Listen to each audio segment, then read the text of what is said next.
देखो, ट्रेंड समझने के लिए हमें सबसे पहले समझना है कि ट्रेंड के 3 लेवल होते हैं। सबसे पहला होता है मेगा ट्रेंड, दूसरा होता है मैक्रो ट्रेंड और तीसरा होता है माइक्रो ट्रेंड।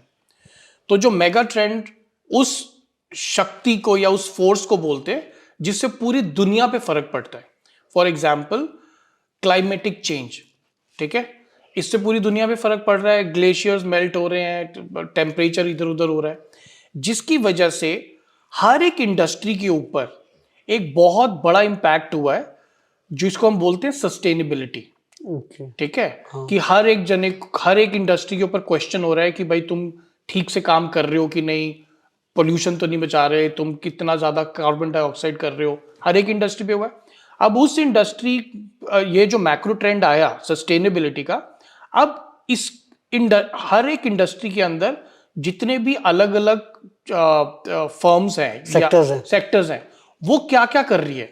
अब फैशन में सस्टेनेबिलिटी आया तो उसके अंदर कोई डिजाइनर हैंडलूम के ऊपर वर्क करना शुरू कर दिया। हैंडलूम मतलब जो हाथ से वीव किया जाता है, जो कि नेचुरल फाइबर्स होते हैं, सिंथेटिक नहीं होते, और हैंड से वीव किए जाते हैं।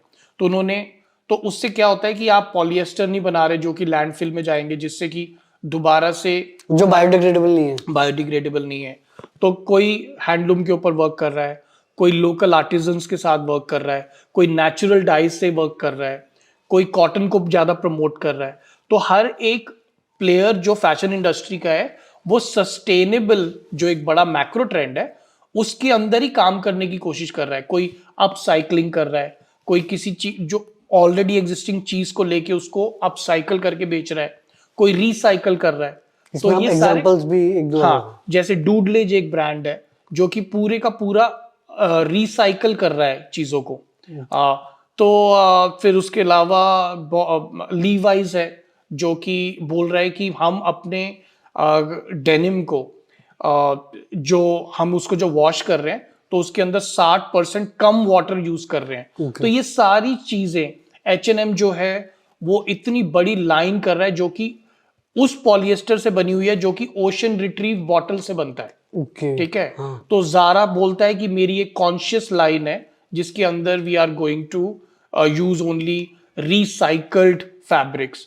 आपको पता नहीं होगा, H&M के अंदर जब H&M इंडिया में आया तब से लेके आज तक उनका एक ऑफर है कि आप जब भी हमारे स्टोर पे आओ, एक पॉली बैग में कोई भी कपड़े आप लेके आके हमें दे दो, हम आपकी जो भी परचेज होगी 20% हम आपको वो देंगे डिस्काउंट। कोई नहीं लेके जाता।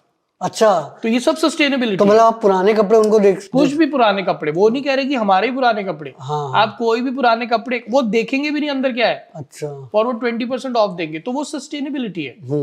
तो इस तरह से। और अब अगर आप देख रहे हैं कि कौन से ट्रेंड्स आने वाले हैं, तो सबसे बड़ा ट्रेंड है एक्टिव वेयर का, क्योंकि दुनिया पैंडेमिक के बाद इतनी हेल्थ कॉन्शियस हो गई, इतने योगा थेरेपिस्ट आ गए, इतने न्यूट्रिशनल थेरेपिस्ट आ गए, हर जगह तो यही, इतने सारे मोटिवेशनल स्पीकर आ गए।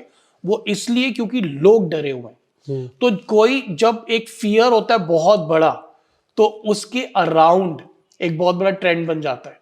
तो अगर आप फैशन में हैं, आप इस तरह के कपड़े बना सकते हैं जो लोगों को हेल्प करे मूव अराउंड करने के लिए, उनको इंस्पायर करे। जैसे ऋतु कुमार ब्रांड है जो कि एक कुटोर ब्रांड है, मगर वो भी अभी एक्टिव वेयर शॉर्ट्स बना रहा है, लेगिंग्स बना रहा है। अच्छा, या so active wear would be a great trend. दूसरा है ट्रस्ट वर्दीनेस, क्योंकि अभी इतनी ज्यादा इंफॉर्मेशन लोगों के पास आ रही है कि वो अभी किसी पे ट्रस्ट नहीं कर सक रहे। तो जितने भी ब्रांड्स जो सीधी बात कर रहे होंगे ना, घुमा घुमा के नहीं बात कर रहे होंगे, जो कि बहुत ज्यादा पॉलिश्ड करके दिखा नहीं रहे होंगे अपना सामान, उसकी तरफ लोगों का ज्यादा ट्रस्ट होगा। ऑथेंटिसिटी। तीसरा है, अगर आप फैशन में हैं और आप ओल्ड एज के लोगों के लिए कुछ बना सके, क्योंकि पूरी दुनिया में ओल्ड की पॉपुलेशन बहुत बढ़ रही है। और पैसे बहुत है उनके पास। और अब वो लोग बहुत अवेयर हो गए हैं। अब वो वाले ओल्ड नहीं रहे कि हाँ मैं तो घर पे रहूंगा। अब उनको घूमना भी है, उनको वर्ल्ड ट्रैवल करना है, सब कुछ करना है। तो आप अगर फैशन में हैं और आप उनको ध्यान में रख के अगर कोई रेंज बना सकते हैं, that will be a super hit, क्योंकि वो पूरा गैप है वहां पर अभी बहुत बड़ा गैप है। इंटरेस्टिंग। एंड चौथा आपने सस्टेनेबल का तो बताया ही। सस्टेनेबल तो ये सिर्फ बढ़ रहा है, हाँ ये करना ही पड़ेगा आपको। आप कोई भी ब्रांड हो, अगर आप ये बात नहीं कर रहे तो देन कुछ एक्टिविस्ट आपके खिलाफ कुछ बात करेंगे। बिल्कुल।